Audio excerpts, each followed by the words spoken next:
saying that he's about to be a fall guy. This is the fate of people who treat the 48 laws of power like it's a Bible, which is what your organizational leaders have been doing since the 90s. Wonder why the fuck your leadership is doing decisions that seem to be harming them? Let me tell you. I'm Dr. K. I research the unwritten rules of work for the working class and neurodivergence. Looking at social class and power is literally my job. 48 Laws of Power was written in the 90s by Robert Greene. It is a top seller and it is treated like the Bible in MBA programs post Jack Welch. Greene didn't invent this, but he pulls from historical figures, claiming its 3,000 years of history on the best ways to get and keep power. He uses examples from people like Machiavelli, Sun Tzu, Louis XIV, Napoleon. He gives examples of history, very specific situations where someone used some of the laws of power to gain authority and win. Irony for anyone who knows anything about history is almost all these fuckers ended up dead or exiled because people caught on to their tricks.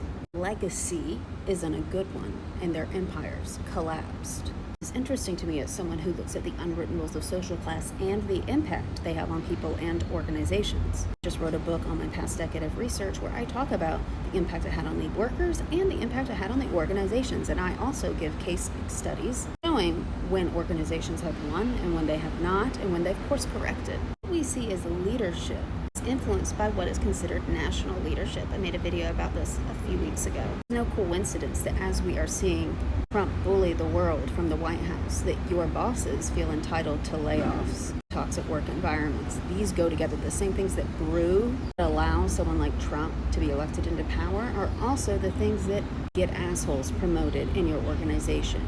Unfortunately, the same thing we're seeing on what people are afraid or happy about is the fall of the American empire, are also the collapse of many a company. The first creator that I'm stitching this video to talks about multiple things Trump has done that align with these laws of power. One of the laws is keeping your hands clean. He makes a point to say that Hegseth, this was his idea. He pulled the trigger. He's keeping his hands clean. Also says that a narcissist like Trump never shares credit until it's something bad. That's another law of power. These guys, Stephen Miller and Hegseth, were also following laws of power, trying to move up. And this is the mistake that a lot of career coaches and MBA programs, etc., try to encourage you to do. One of the laws is to make yourself indispensable. Stephen Miller thought he did that. But you can't do that with a narcissist and a psychopath. This is why they shouldn't be in leadership. You are always expendable to a narcissist or a psychopath. They will always choose themselves over others and over what they are leading. The book that I do like on this, besides my own, is Why Are So Many Incompetent Men Leaders by Dr. Tomasz Chmura-Pramuzik.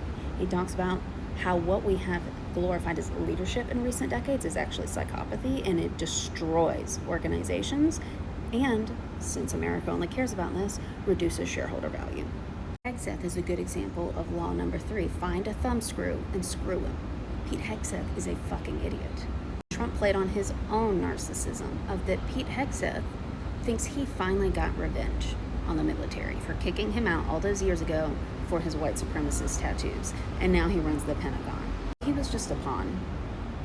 Trump found his thumbscrew and he screwed him, and Pete is just now realizing this.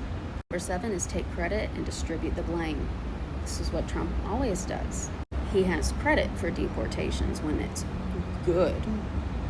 Kristi Noem gets sacked or discreetly put somewhere else. He's telling us how he's already won the war. Iran has no other cards to play, and yet he's setting up Miller and Hegseth for the fall.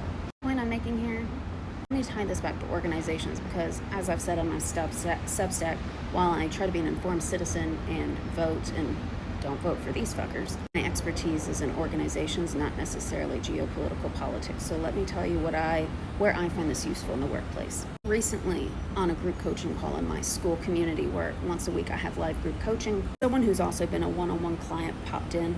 They have really had a rough time. Long story short, they were promised a promotion that they very much deserve, and then they got it without pay. Yeah, who's been there before, right? I know I have. And so she came to, also, 1, hear she's not crazy, and 2, to get advice on how to respond to this slap in the face for years of running this organization, because they really are running it. And, I was providing coaching, advice, and they kept bringing up things that their boss was doing, and then they were like, well, I don't know, I mean, what about this? They're doing this, they don't seem to know this, they do that. I'm like, look up the 48 Laws of Power right now. And she did. She went to her library, she downloaded the ebook, and she pulled it up, and her eyes got like this big, and she was like, oh my God. It's like, yeah, this is what the last 30 years of a lot of leaders and MBA people have been told is leadership. This is what he's doing to you. He's not innocent. He's creating the image that he's innocent. This isn't logic or reason. This is Machiavellianism. So let's talk about if this is the game he's playing, what you're going to do. We were able to constructively move forward. I hope you get by the end of this video that I'm about not becoming the problem, but being aware of what the problem is so that you don't fall into its traps and so that you can choose better. My mission in my organization is getting competent, empathetic leaders in power, helping them navigate this fuck show of 30 years of terrible leadership we're going through, really longer. It's escalated post-Reaganomics, navigating the 48 Laws of Power without perpetrating them. And that takes a really empathetic, brilliant person.